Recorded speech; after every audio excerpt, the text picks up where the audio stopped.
So while we talk about this, I've also read that, it talks more about key stages. There are multiple stages which consent management has. So if you talk about it, what are those key stages of the consent management life cycle outline? So there is a life cycle which has been outlined in the document. So what are those key stages of this life cycle which are outlined in the BRD?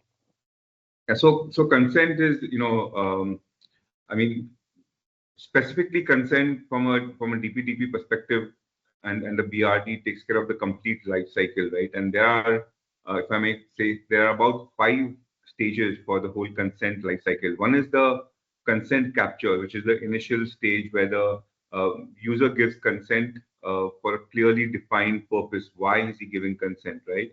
Mm, Uh, then the second step would be your consent validation, right? Why, which validates the consent is captured correctly before it starts processing. So first is collection, and then comes your validation. Then comes your updation, right? Because if a user for any reason wants to basically change and update their consent preference, they should be able to do that from the preference center, right? And that should be enforced.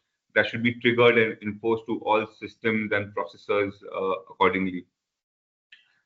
Consent renewal also is an important aspect, which is I think the fourth aspect, which basically talks about consent, which is time bound, right? If it has a time expiry and what have you, then consent renewal becomes extremely important there, right?